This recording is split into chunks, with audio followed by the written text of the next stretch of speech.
Greetings. Let's look at our definition of leadership in a little more detail now. We know that a leader helps people move from where they are now to somewhere else. This means, in short, leadership means movement. Now let's break this definition down. First, the leader.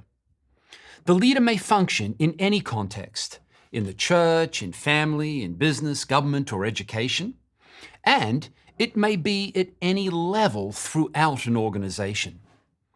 The leader is someone who leads you and helps take you somewhere different from where you are now, whether that place is good or bad. Hitler, Stalin, and Mussolini actually were all extraordinary, effective leaders who moved many people great distances. But they were bad leaders. They moved the people to bad places. Good leaders help the people move to good places. The next part of our definition is the idea of helping. The good leader helps people move.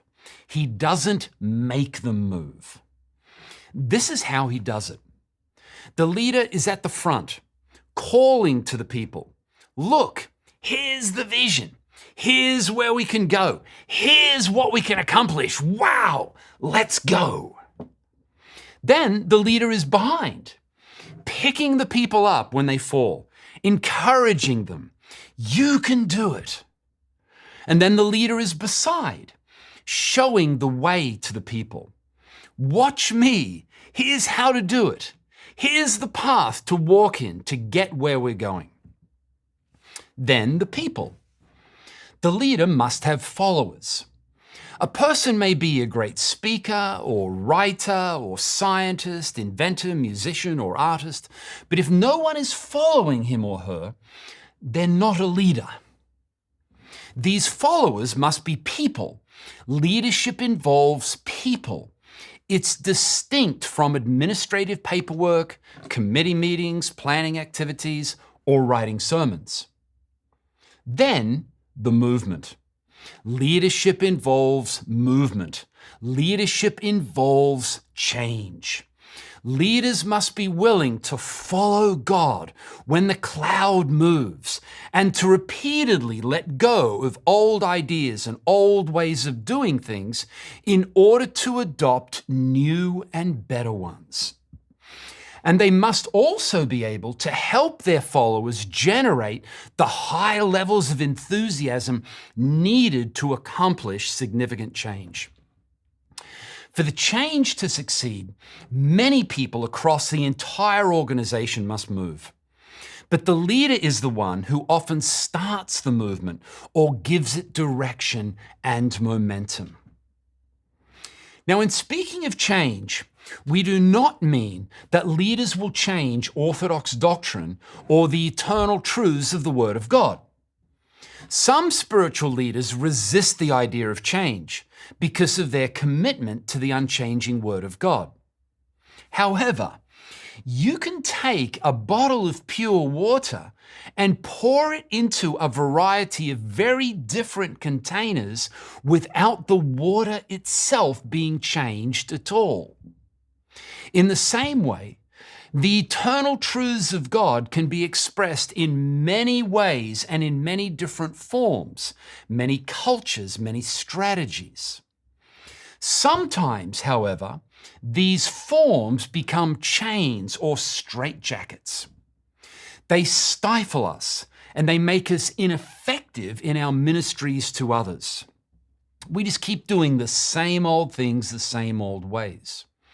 And it's these external forms, the structures, the processes, habits, ministry strategies, and so forth, that God often wants to change.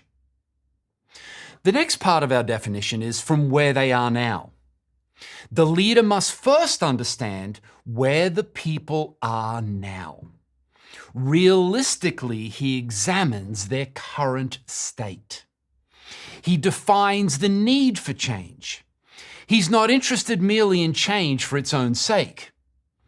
The leader must understand his people, their needs, their conditions, their circumstances, their aspirations, and their capacities. Remember the proverb, know well the condition of your flocks, give attention to your herds.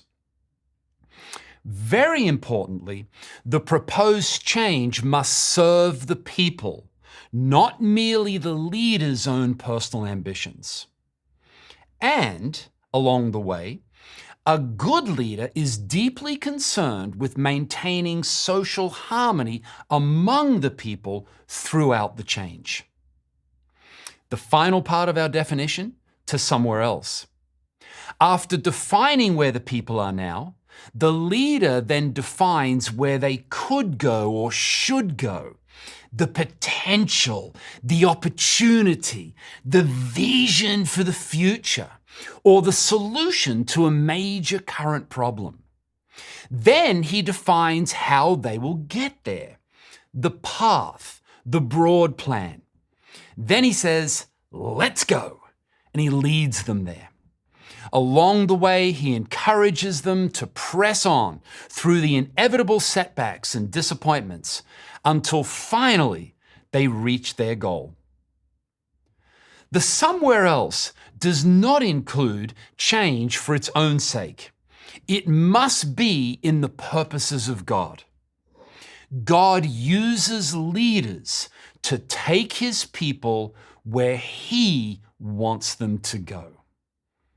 Leadership means movement.